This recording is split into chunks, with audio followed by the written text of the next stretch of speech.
into a new edition of Green with Envy, and today is a very, very special, loaded show. As always, is your boy Will Ware checking in. How you doing? How you living?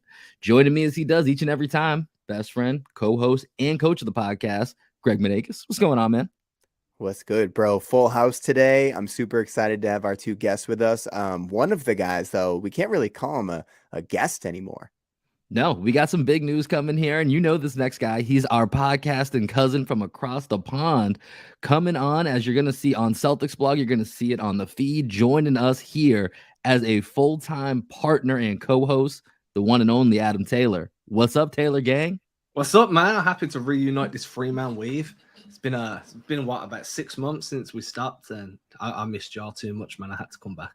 Had to get the band back together. Can't keep us down. We're going to have a lot more on the three of us and what we have coming and what we have planned. We got to iron out a few final details here, and we'll get you all of that goodness. But for today, we wanted to preview the Boston Celtics against the surging Sacramento Kings, and we couldn't think of anybody better to do it with than our guy, Brenden Nunes. What's up, Brenden? What's up, people? Thanks for having me on. Is Taylor getting a Wiz Khalifa reference, by the way? Oh, 1,000%. 100%. I used it the first back, and I used it several, maybe like a year ago or so with Adam. I thought about it and I was like, oh, that's really great. I wonder if Adam's going to get it. Adam immediately got it and then shared with me.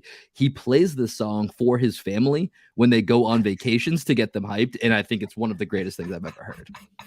Yeah, I mean, you have to, right? We're a group of Taylors. More than two is technically a gang. You put us in the car. It has to be the tune on the way to the airport, on the way to the cinema, to the restaurant. Taylor gang, baby. Yeah, you ain't lying. You got it down here. And Brenden, we're pumped to have you on here, man. And, right now, I think back one of the last times that we had you on with just myself and Greg, it was right before the Celtics took off last season. And we almost did like a co-therapy type of thing where we sympathize with me, which, let's be real here. I don't know. In retrospect, it feels mean, but the tables have turned. The Kings are having an amazing season. You're 2-seed Sacramento Kings. Like, that still sounds so weird. So let's just start here. Then we can kind of open it up wherever we want to go.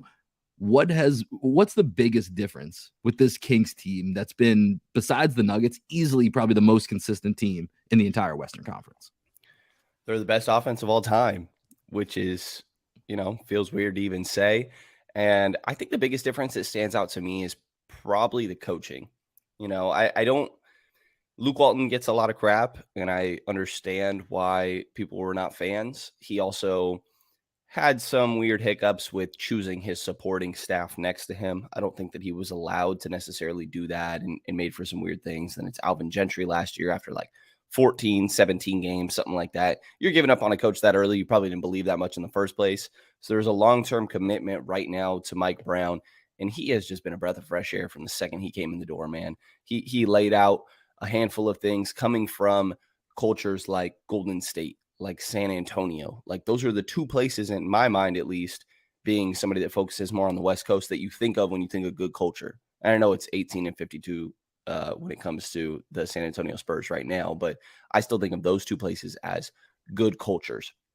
And Sacramento was the worst culture you could think of. They were the team that was always in the dumpsters. They were the Kangs, and it was deserved, to be honest. So I think the coaching staff coming in and instilling this accountability on the entire staff, from top to bottom, everybody on the staff, everybody on the roster, and then just also the sense of belief, and then when it comes to the roster, obviously trading Tyrese Halliburton for Domantas Sabonis was a big switch last year, and you saw right away that Sabonis and De'Aaron were going to click, but I think getting shooting around them was so essential, specifically for De'Aaron, but also for Domantas Sabonis, that getting Kevin Huerter, getting Keegan Murray, getting Malik Monk, 40% three-point shooters is so essential for those guys that really are looking to thrive in the paint. So it's been all offense. There are substantial changes to the roster, but to me, it's the coaching staff that really stands out.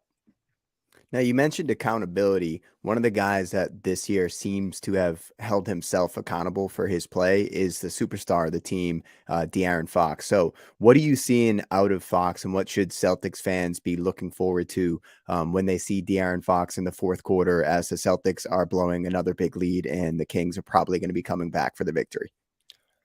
Yeah, they should probably just be ready to watch straight buckets, man. I don't know. In the fourth quarter, he just goes and gets it, man. Like, it's get out of the way. This is my time. And everybody else on the team knows that and is okay with it. And Coach Brown is convinced that he could do it for the whole game, actually. And he said the other day in media that if I can get him to do it for the whole game, this guy can be elite, elite. And again, this guy's been around Tim Duncan, Steph Curry, like, and he's talking about him in that sort of light. So I really think that De'Aaron is that guy when he has it turned on, that there's really not many in the league that can stop him. He has said that length is kind of what bothers him. I think that Golden State that Boston and Milwaukee are the two teams that stand out to me as probably the toughest matchups for the Celtics, for the Kings, because they don't have great size to really match that. You know, the one thing that the Kings are missing is wings, and Boston is full of that. Milwaukee's full of that. So that does stand out to me. But when it comes to De'Aaron, man, it's just his change of pace. Obviously, like talked about as the fastest guy in the league, but able to turn on and off that speed at any given moment really stands out. He's got the handle to go with it. So a whole lot of mid-range, a lot of floaters. And when he does get to the basket, it's going to be crazy finishes. I think he's flirting with 80% at the rim. Last I checked, he was finishing at the rim better than Giannis, Jokic, and LeBron, which is crazy. Obviously not the same amount of attempts at the rim, but finishing better than those guys when you're 6'3" is ridiculous. Now, you mentioned wings. We're going to go a little bit of a Kings deep cut pretty early in the pod here. One of the guys that's been getting a little bit more time lately is Edwards, right? So do you think that him being a part of the rotation now is them looking forward to the playoffs, knowing that they're going to need a little bit more size and length? Because I always liked him, even when I think he was on the Nets, right, for a little bit. And I always liked when he got in the game. I thought he guarded Tatum and Brown well in the small amount of time in which he did it. So what have you noticed from him? And is it too early in the pod to be talking about Kessler Edwards? It's never too early to talk about Kessler Edwards. I am a Kessler Edwards guy for sure. I think that it's similar, like the beginning of the year, KZ Paulo was starting on this team, and they lost their first 4 games that KZ was starting, I will say, the longest losing streak of the season. But Coach Brown is known as a defensive coach, right? Which is part of why this season is so shocking, because they're doing it all on the offensive end, and that's a credit to him to being able to sort of maneuver and change his style based on the roster strengths. But I think a lot of Kessler Edwards seeing playing time is they needed a defending wing, and they haven't really had that. They've tried it with Keegan Murray, but it hasn't really happened. And Kessler can defend in the way that you kind of pointed out. 6'8", he's got a 7 foot or close to 7 foot wingspan. And it's somebody that you can put on those wings. We've seen him on Anthony Edwards do a good job. We've seen him on Devin Booker do a good job. So it'll be interesting to see him on some of these bigger guys, Jaylen Brown, or if they'll put him on Jason Tatum. But he's starting right now because Kevin Huerter's out. But I do think that he is a part of the rotation as long as his offense can stay enough. You know, he's out there for defense, so he just has to do enough on offense. He's confident shooting the ball. And as long as it's going down at an okay rate, I do think he's part of the rotation, but I don't think that it's more than like a 15 a minute type of guy typically if Kevin Huerter was available. So the Celtics this season have been right, man. So I think one of the biggest ways to attack Boston this season is to really pressure, like as a defensive team, is to really pressure their ball handlers up high, like just pick up points, don't switch too much, and just try and speed up their decision making. Obviously, you're saying Brown's a defensive coach. I'm just wondering what type of defensive scheme will Boston be coming up against? Yeah, they're doing a lot of just kind of Sabonis being at the level. Sacramento's doing all of their work offensively, really. So they're 25th last I checked. That might be a couple games outdated, but they were 25th in defense last I had checked. So they are pretty bad on the defensive end, but it's a lot of Sabonis being at the level. They are very big on ball pressure, but it kind of wanes and wearies. In the fourth quarter, you will definitely see ball pressure close to full court. Specifically, like when Davion Mitchell's out there, Davion's only playing something like 15 minutes a night. So he'll be out there ball pressuring. But aside from that, it's a no middle defense, trying to keep guys out of the paint, and then a lot of rotations. So all it takes is one person to kind of mess everything up. But yeah, like I said, at the level when it comes to screens with Sabonis, when they go to their backup big with Chimezie Metu, it'll be switching 1 to 5 pretty much. And then from there, just a lot of rotations, keeping everybody out of the middle and really trying to make sure to grab those boards as well. Brendan, I've got some good news for you here. I just looked it up. The Kings have skyrocketed to 24th in defensive Let's rating. go. So things are looking up for the Kings, but for real, when I look at the Kings, I feel like some people are kind of looking at them as, oh, it's a nice story. I mean, I think in recent weeks, and I started to see this playing out, especially with everything happening in Memphis. And you really look at, who knows what's going to happen with Durant and, Phoenix when he comes back. They're certainly going to be formidable. But the rest of the West is kind of just like, I know everyone's fascinated with its, 2 games apart from, 5 through 13, whatever, keeps changing every day. But it's all really kind of mediocre. Like, I do think this is set up for the Kings to make a run. But as we're talking about their defense, is that going to be what stops this team? Is that the next level for this team looking ahead to, the core that they have, which is relatively young, save for Harrison Barnes, who's actually not as old as people may think. And, is that just kind of like the future building block, or are they going to be able to maybe scrap together enough defense and actually turn this from like a night story and really make, a run in the Western Conference? I think the absolute ceiling we're talking about is Western Conference Finals. And I think that's only on the right day with the right matchups type of thing. Like, I think that I've come to the point right around All-Star break. If you would have asked me, I would have said I still am unsure if this team gets out of the first round, but they're playing phenomenal. I think they're 11-2 post All-Star break. They're probably the best team in the league post All-Star break, which is ridiculous that I get to sit here and say that. But I do think that their defense is going to be their downfall. It kind of stands out to me like Atlanta a couple years ago. They were similar, not best offense of all time, but they were a team that was carried by their offense. And there's a year where they're out in the first round, Miami 4-1 last year.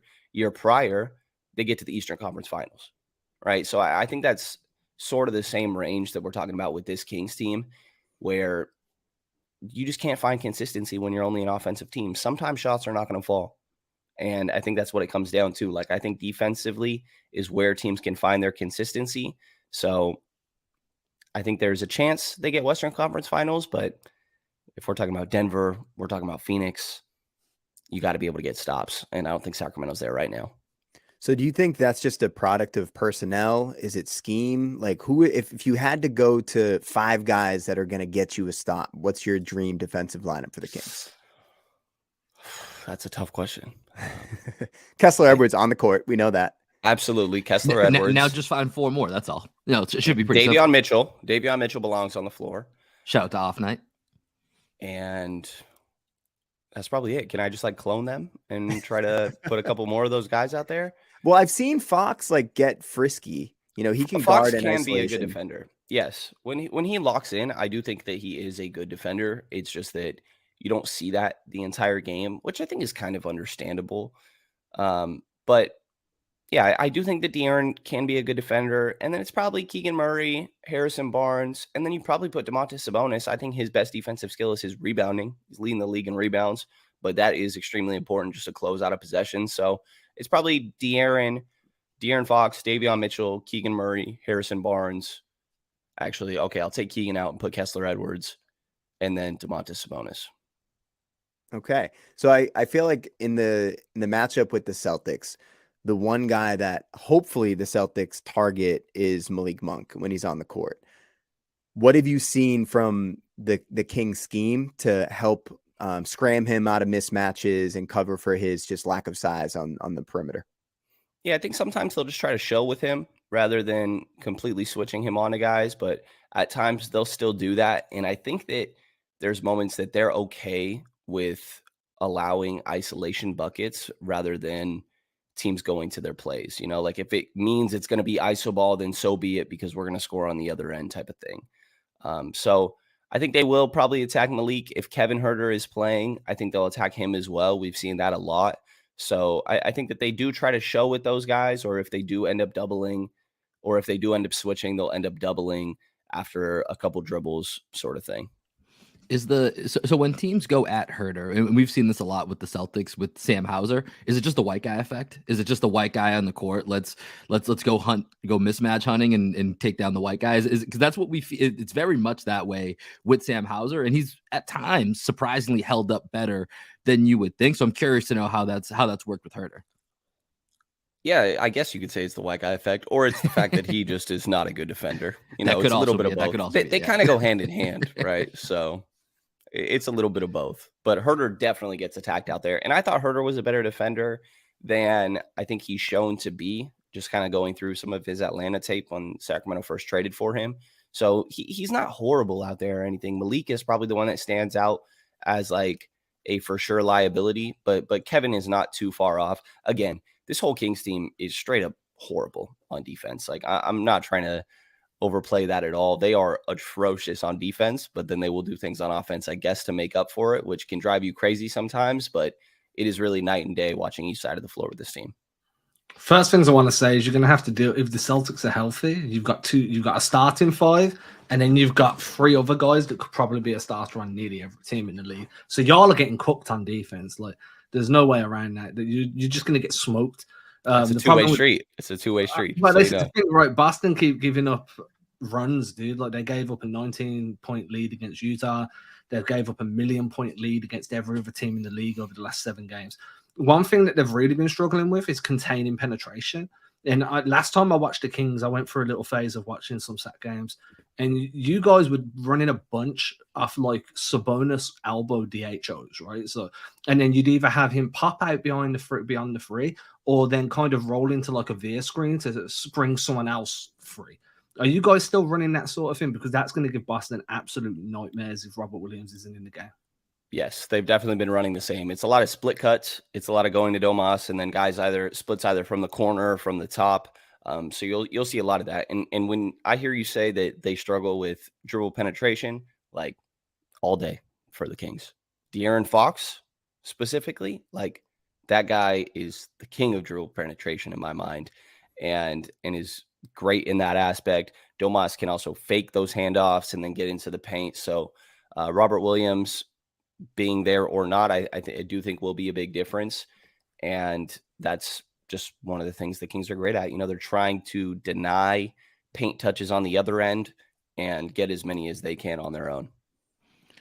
How much impact has Domas had on this team? Because I know obviously Tyrese Halliburton, you know, personally was kind of your boy. You were kind of building a relationship with Tyrese as he was with the entire city of Sacramento, like you talked about. And, you know, I feel like the Kings kind of got beat up on a little bit for that trade last year. And, you know, Sabonis is a guy that I've always liked. I can't deny I did theorize finding a way to trade Robert Williams for him. I did suggest that at one point last year. I mean, the fact that he went for Tyrese Halliburton shows, you know, kind of where his value's at. But like what has him being on this team for a full season? Because obviously it's tough, you know, middle of the trade deadline to really come in, and Kings record wasn't really in a position to make a run last year. But having him for a full season this year, what has been, you know, the impact that you've been able to see from Sabonis? He does all the little things amazingly. Like, I'm convinced this man's just a basketball genius. It's the rebounding, it's the screen assists, it's the way that he does DHOs. He'll probably do it at least once in this Boston game. It's not just normal DHOs. Like, he'll do behind the back. Just, it looks like he's just messing around out there. I mean, he's easily the second best passing big man besides Jokic, who's transcendent. But Sabonis is right there. He's right there. And it is so phenomenal having a passing big like that. It was really funny. I was just at March Madness and got to watch Princeton, and Princeton has been on their amazing run. But Sacramento runs a Princeton offense. And to see Princeton attempting to run it, maybe attempting is a disrespectful word, but I like that. I think that's better. I like the disrespect. I think that's perfect. It's just, this is why I could never get into college basketball. It's just a mess out there. But I think that Sacramento does a great job of doing that, and having a passing big is so essential to that. But it's just all the little things, man. You saw right away when they traded for him last year how it was going to work. Like, he comes in and, you know, you could sit and say like, oh, his and Herter's 2-man game is amazing. And it is. Like, I think Kevin Herter had 17 points in the fourth quarter the other day on 4 dribbles on some Klay Thompson stuff, right? But that doesn't happen without Domantas Sabonis. And he's running a 2-man game, almost eerily similar to Duncan Robinson, Bam Adebayo type of 2-man game, right? When Duncan was actually playing and good. But it's just all the little things with Domas. And I think it's so important for this team. You could see right away that it was going to click. I mentioned like him and Kevin Herter's 2-man game. You could say the same thing about Malik Monk. You could say the same thing about De'Aaron Fox. And it's like, okay, if everybody has a good 2-man game with Domantas Sabonis, that's just because he makes all of his teammates better. And I think he's been so essential to this team in doing all the little things, all the details. I guess he's barely trailing Anthony Davis now in rebounds. But when you're putting up 19, 12 and a half, and 7, like, it's ridiculous. You'll look up at the end of the first quarter, he'll have 8, 5, and 5, like it's nothing. And that's just a normal quarter for the guy. I got to ask you this. Is this a compliment or a diss? Because I've heard this thrown out there a bunch of times with Sabonis. People calling him a discount Jokic. I don't know either. It's a good question. Like, I tend to just be like, he's his own person, you know, but a discount back-to-back MVP, a discount back MVP is fine. And I don't know, like, discount is the issue that I have with that comp, right? Discount is downplaying Domas. So if there's a S version of that player, it's Jokic, but the A version is still Sabonis. You know, this guy is still an all-star. So I don't know if discount is the right word, but I definitely understand where people are coming from. I've got some fire things on discount over the years, man. And it's always brand named. Like, discount just means he's not being paid as much. That's the way I'd read into it. Like, which is fair enough. I'm not calling him semi-functional Jokic. He's the Marshalls of the NBA. Yeah, or the TJ Maxx, right? Yeah, exactly. I kind of view TJ Maxx just that little bit above Marshalls. Like, I went to both when I was in Boston, and I found that TJ Maxx is just that slightly bit better. Yeah, sorry, I killed the vibe. No, you're totally fine. And sure, if Domas is a discount that happened to hit way harder than you thought it would, then I'm good with the wording. Can I get an update on Keegan Murray? So Keegan Murray is a guy that Greg and I believe Greg and I both picked him as kind of our rookie of the year candidate going into the season. I know obviously at this point, you know, that's Paolo's award. Paolo's gonna go ahead and take that, but Keegan still had a really nice year. Where's his development at in year one? Yeah, I think that I was very critical of the Keegan Murray pick, but admittedly have been wrong. And a lot of that has to do with I didn't think the team around him was as good as they clearly have been. So he's been a phenomenal shooter, and he's been challenged a lot by the coaching staff to be more than that. And I think there's moments we see it. There's moments we see him being very active on the boards. Like, it's always the corner guys that are quote unquote in the crash zone, right? Offensively. And those guys are going and getting boards. And we saw right after Coach Brown called him out about doing that, there was a game he had 0 rebounds. Coach Brown calls him out for his rebounding, and he becomes a phenomenal rebounder. And then that's kind of strayed maybe a little bit. He's still okay in that aspect, but a lot of Keegan Murray right now is shooting, and you won't see him put the ball on the floor all too much and finish. He plays with it a little more than he did at the beginning of the year, but it's shooting, and then he will draw some pretty tough defensive assignments. Like I said, they'll put him on Devin Booker, on Anthony Edwards, and eventually end up probably going to Kessler Edwards or somebody else, but there's nights that he does okay in that aspect. So he's not doing anything flashy. The comparison that he's had for himself since he came in the league is Chris Middleton. And when he has his moments, you see that. But more often than not, he's kind of more of a spot up and take the open shot if it's there, and he'll knock it down. His jumper's absolutely cash. But outside of that right now, there is not too much there. It's just sort of slowly being developed. I love a good player comp. So if he's saying Chris Middleton, who do you see when you watch Keegan Murray play? To the ceiling, I really do actually see Chris Middleton. You know, like, there's not many guys that are that size, and he probably even has more size than Chris Middleton, that are able to knock down shots at that rate. Like, that is the one that stands out to me. After that, I don't really know. Like, maybe like a Dorian Finney-Smith, but he's not even quite that defender. I think ideally he develops into that, but Chris Middleton is definitely the one that stands out at the front of my mind. And again, he's so far from there. And Chris Middleton actually was in town the other day and got asked about it, and he was talking about how much further along Keegan is in his rookie year than Chris was, you know? So I think that's the long-term comp that stands out to me.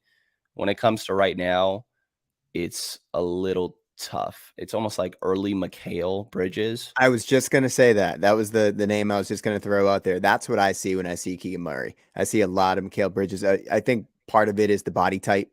You know, they've got a similar stroke from distance as well. And the defense is way different, just to be clear. He'll never be Mikal defensively. Well, you know what's interesting? When you watch the Nets now with Bridges on the Nets, he's not, because he's the main offensive option, he's not really bringing it quite as much on defense. So I'm wondering if there's just like a world in which Keegan Murray, if he's solely focused on being that, defensive stopper, what his ceiling is. I don't know if you could speak to that at all. He's probably not going to be a Kessler Edwards, but, we'll see what he could be. Not many people can be a Kessler Edwards, to be fair. That's why he's such a unique breed, That's why the Kings were able to trade for him for literally nothing, by the way, which is kind of crazy. But they made money in that deal. Makes no sense in my mind, but I'll take it, I guess. Brooklyn didn't make a lot of sense for most things they did, to be fair. So defensively, when it comes to Keegan, like I said, I think they will give him the tough assignments. They tend to put him on guards a bit more. Like, I wouldn't be surprised if he's the one assigned to Jaylen Brown. That would kind of be what I expect. And then Harrison on Jason Tatum, but we'll see how they end up going about that. And, they have high expectations for him on that end, but he hasn't been great there. I think that specifically navigating screens, he can really struggle to do that. And I think physicality has been a big adjustment for him recently. I think that's been a theme for this Sacramento team recently. Post All-Star break, there was that game they had on TNT against the Knicks where they won that game, but allowed 23 offensive rebounds. And Coach Brown came out in the presser and lit his team up. And after a game, they just won. And Keegan is the guy that stood out to me in that aspect. He played the other day. Shoot, I'm forgetting what team it's against. He got pulled after 90 seconds in the first half because he fouled, took a bad shot, and allowed an offensive rebound. And then they went in a different direction. They went with Kessler Edwards. So he's actually seen his minutes kind of diminish recently, and he has a short leash. And that's been very clear, and coaching staff has been blunt about that the entire time. So defensively is definitely where he has his struggles. I think a lot of it has to do with physicality and just getting used to the NBA game. The potential's there to be a good defender, but I don't think he was ever looked at the time of the draft even as somebody that was like going to be a stopper on the defensive end. So potential's there. They have high expectations, but as of right now, especially recently, admittedly, he fouls a lot, and I think physicality can bother him, but he'll draw a tough assignment early, and it's just about, are they going to keep him there, or are they going to go in a different direction? So I'm curious. We spoke about the Kings a bunch because it's the Kings preview, but now I want your opinion on the Celtics. I want your opinion on what's been going on since the All-Star break, what your level of fear is coming into the game, how excited you are to see Jason Tatum, Jaylen Brown, who was your best friend when he retweeted you a few years back. I just want to know all of this, man. I want to know how you're feeling coming into a team that you secretly adore, but never show it in your online persona, which is sacrilege, by the way. I'm not supposed to, man. I when I first started doing my King stuff, I got a lot of crap from Celtics, or for being a, like, I guess, closeted Celtics fan. I don't know. Like, I grew up loving the Celtics, and I will say, like, that's probably the only time I'm going to go to an opposing team shoot around is when when Boston was in town the other day. So I'm looking forward to that. And just like being around players, I guess you get a little, not numb to it, but you're just in your moment, and you're focused on what's going on. And I try not to freak out too much. I know, Adam, you were talking about like when Braun talked to you, right? When you were at the Lakers Celtics game, that was a moment for you. My first moment last year for sure was when the Celtics were in town and I walked past Tatum, and I just was internally kind of being like, oh man, like this was my guy. Like, this is crazy right now. The little kid in you was kind of like, yes. Oh my God, it's happening. And I got to keep that to myself. Nobody in Kings media can know that, but yes, these guys definitely, it just feels different for me because this is the team I grew up loving. Marcus is my guy. Same with Jaylen and Jason. So it's always good. It's always fun when they're in town for sure. I will say post All-Star break, obviously been struggling. And the biggest standout to me, looking at this through purple colored glasses, is Missoula was my other guy where it's like, okay, maybe Coach Brown doesn't win Coach of the Year because Missoula had a lot of stuff going on, obviously, got the job last minute. I'm off that. It's all Coach Brown's award at this point. So I'm curious from your guys' perspective, what has led to this collapse? And also curious why Scalabrine was the guy that Zach Lowe got on his pod, by the way. I feel like there's other options there. No hate on Scal. It's okay. You can hate on Scal a little bit.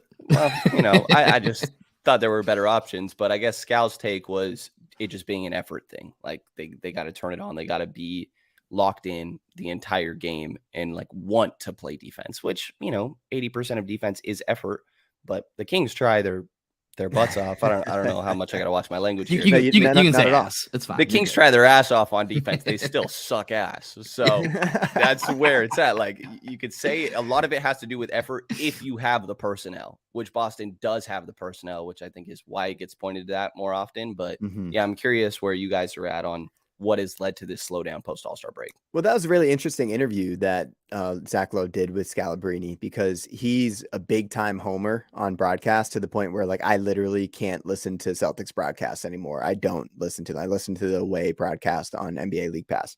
And just hearing him kind of not go at the team, but he was definitely calling them out a little bit on that pod, saying they just like don't try hard enough and they think that they're going to be able to flip that switch. What stood out to me was in the comments that you were making about Mike Brown, right? If we're going to do the A and B comparison between Mike Brown and Joe Mazzulla right now, like there's accountability in the huddles. Like when you hear the clips from Mazzulla, he's on his guys and he's telling them like they need to play the right way. Like these are the habits that lead to winning. And when we move the ball, when we make the extra pass, there have been many clips that have circled where I'm like, oh, I actually like the message that he's delivering in the huddle. And I went to a couple games and I saw him chew people out on the court. But what I'm not seeing is that like immediate hook. It's easier to do that with a rookie than an established veteran. But like I would like to see that a little bit more. If a guy's not giving effort, if a guy's not following the game plan, just like take him out for a little bit and just be like, hey, if you're not going to give me the effort right now, like you'll get back in the game, but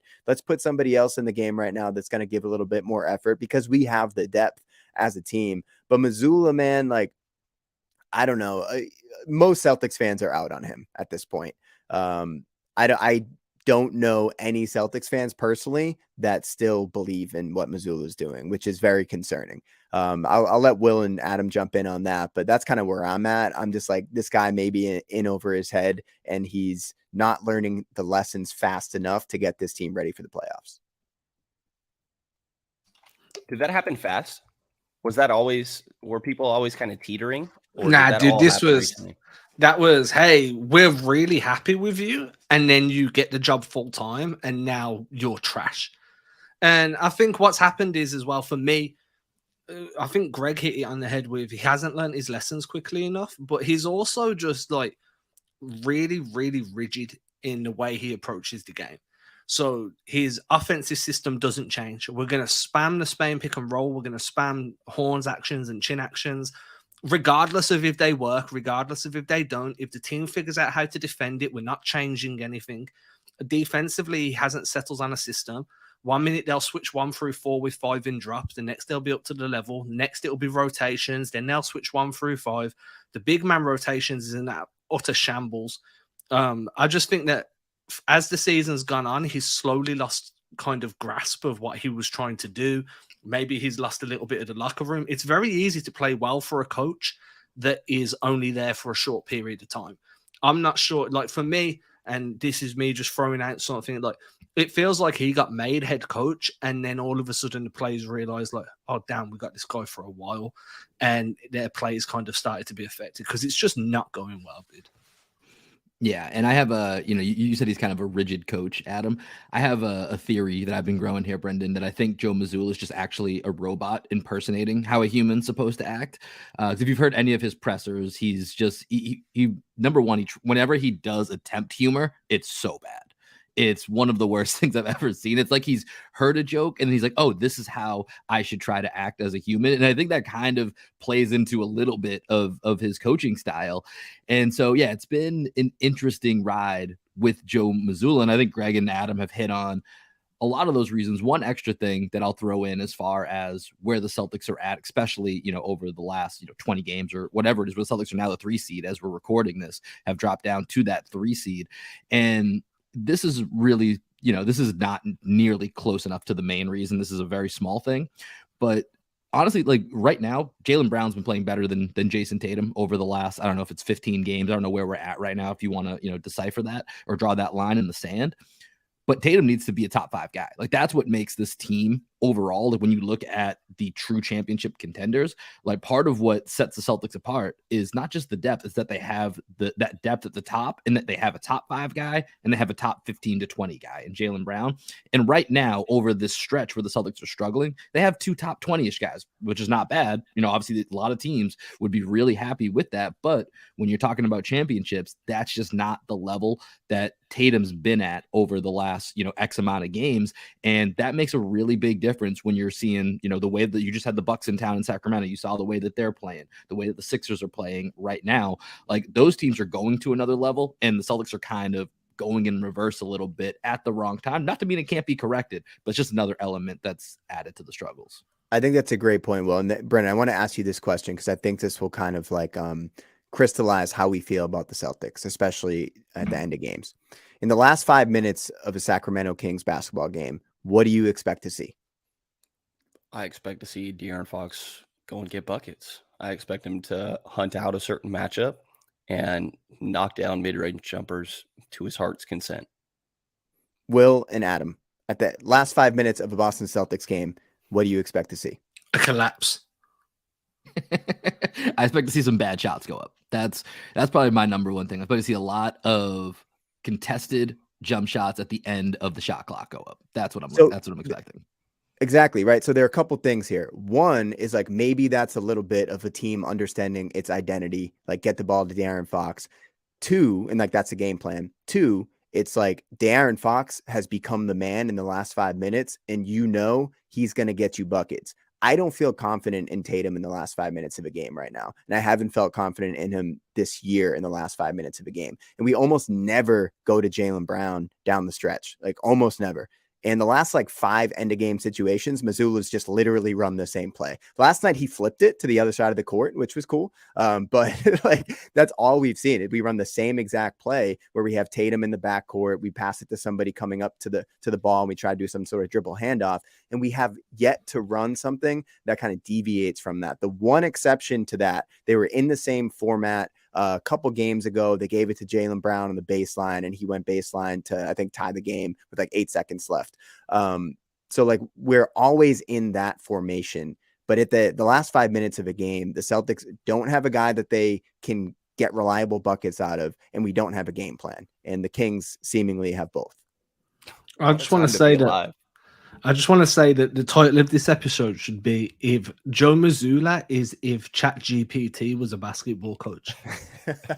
Like, I just think that needs to be the title. Like, if GPT was a basketball coach, you're getting Joe Mazzulla. It's just the same iterations, dude. And you said identity. That's something I kind of wrote about the other day. And like Sacramento, when times get tough, you lean on that Domantas Sabonis, the De'Aaron Fox pairing. You know that there's actions there that you can keep going to and find success with. Last year, when things got tough for Boston, it was, hey, we can always rely on our defense. We can make it tough to score against us and give us a chance to score on the break. This year, when things get tough, all they've got to rely on is let's shoot more threes. And I'm not down for that, man. No, I genuinely think they're shooting too many. I don't think all of them are great looks.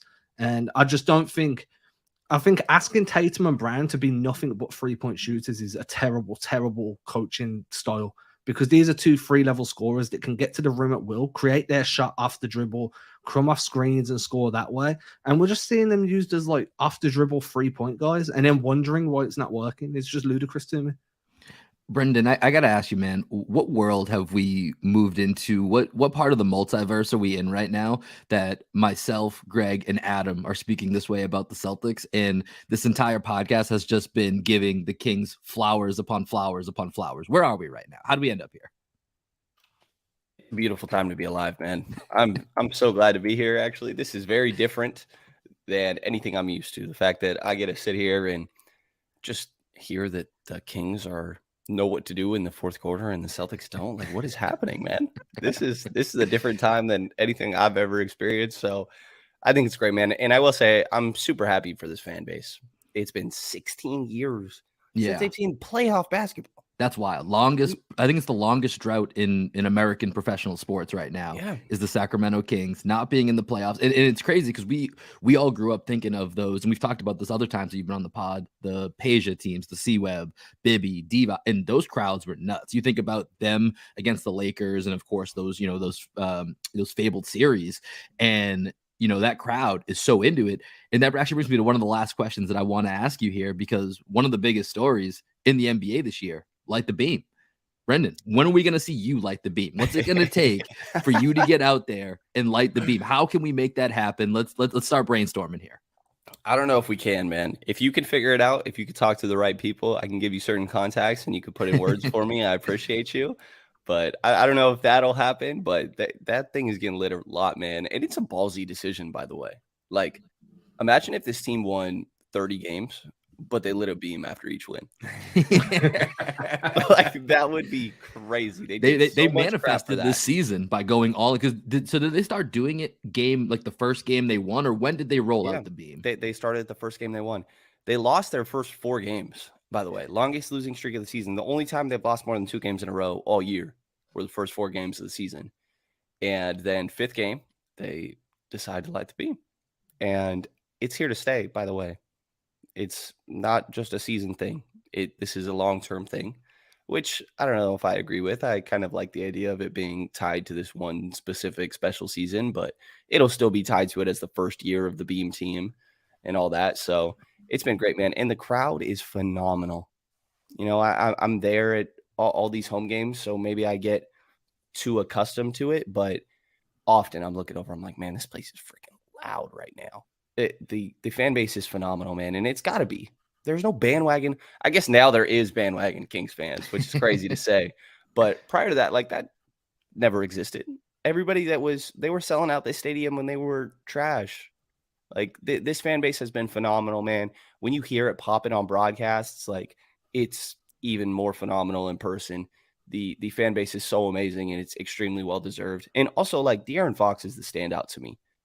When he's the longest tenured player on the Kings. I'm pretty sure he's Harrison Barnes is up there as well, but Harrison came, I think, year 2 or 3 into De'Aaron. And this has got to be so validating for De'Aaron, man. Last 2 years, he thought he could get traded at the trade deadline, but he's always been so committed to Sacramento, says that he wants to be here. He wants winning basketball here. Like, it would be more validating than anything to win something here after everything they've been through. And he's getting to experience that right now. This has got to be so validating for De'Aaron.